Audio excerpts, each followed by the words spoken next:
बिस्मिल्लाहिर्रहमानिर्रहीम। साथियों, मीरपुर माथेलो में बोड अची वियो आहे, दरिया टुटी वियो आहे। ही बोड जी सूरत हाल ॾिसो। असां हिन वक़्तु मौजूद आहियूं मीरपुर माथेलो पुलिस थाणे ते। वो जेको मेन रोड आहे पुलिस थाणे जे आॾो गुज़रण वारो मुख्तियार खान रोड खां, ही हालत आहे उन्ही जी। गटर नालियूं सभु तबाह लॻियूं पियूं आहिनि। गटर नालियूं सभु तबाह लॻियूं पियूं आहिनि। मजाल जो ये कमदार को 10 रुपया ख़र्च करन गटर नालियुनि जी सेटिंग करण ते। हितां जा कामोरा अगूणा चूंडियल नुमाइंदा अञा ताईं हितां भत्ता वठंदा वेठा आहिनि, समूरा पैसा हड़प कंदा वेठा आहिनि। खेन शर्म अचणु घुर्जे, खेन शर्म अचणु घुर्जे। ही हालत आहे मीरपुर माथेलो शहर ज़िले घोटकी जो हेडक्वार्टर शहर आहे, पर हालत इहा आहे। ही बोर्ड ॾिसो, ही हालत ॾिसो। हर तरफ़ खां ही साम्हूं जेका गुलशन शाह मोहल्ले तरफ़ रस्तो वञे थो, उनजी इहा हालत आहे। ही तव्हां साम्हूं ॾिसी सघंदो। ही हालत ॾिसो, ही पाणी जी हालत ॾिसो।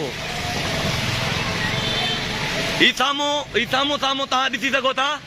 ही साम्हूं बाक़िर शाह पिड़ वारो रस्तो, ही मां तव्हां क्लोज करे ॾेखारियां। सॼो शहर गटर जे पाणी जे हवाले आहे।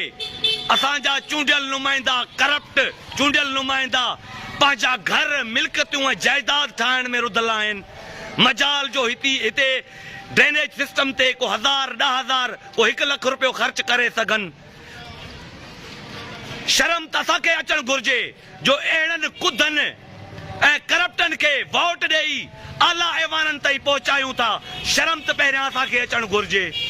अड़े बाबा, ॿियो न त घर त वेहो, इलेक्शन वारे ॾींहुं घर त वेहो। अहिड़नि खे चूंडण जे बजाए घर त वेहो।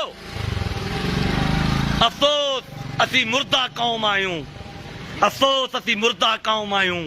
असां बेशर्म आहियूं जो अहिड़नि करप्ट ऐं कुदनि नुमाइंदनि खे वोट ॾेई आला ऐवाननि ताईं पहुचूं था। ही हालत आहे मीरपुर माथेलो शहर जो। मीरपुर माथेलो शहर घोटकी ज़िले जो हेडक्वार्टर शहर आहे। घोटकी ज़िलो टैक्स ॾींदड़, रेवेन्यू ॾींदड़ सिंध जो ॿियो नंबर वॾो ज़िलो आहे। कराची खां पोइ घोटकी ज़िलो टैक्स ॾींदड़ शहर आहे, ज़िलो आहे।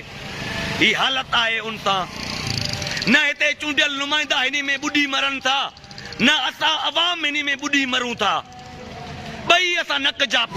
जेकॾहिं तव्हां अवाम मूंखे साथ ॾियो न, इन्हनि चूंडियल नुमाइंदनि खे मां इन्हनि जी औकात ॾेखारियां। जेकॾहिं तव्हां अवाम मूंसां साथ ॾियो न, इन्हनि भोतारनि, इन्हनि सरदारनि खे मां पंहिंजी औकात इन्हनि खे ॾेखारियां जो तव्हांजी औकात कहिड़ी आहे। अफ़सोस तव्हां मुर्दा आहियो। अफ़सोस तव्हां सुतल आहियो। मां पंहिंजे अवाम सां मुखातिब आहियां। अवाम सुतल आहे असांजी। छा कजे?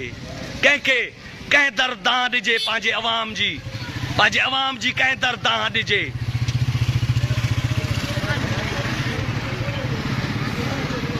न त इन्हनि चूंडियल नुमाइंदनि जी कहिड़ी औकात, न त इन्हनि चूंडियल नुमाइंदनि जी कहिड़ी औकात। असांखे गटर जे नालनि हवाले कयो वञे, गटर जे पाणी जे हवाले कयो वञे, न त इन्हनि चूंडियल नुमाइंदनि जी कहिड़ी औकात। असीं मुर्दा जो आहियूं।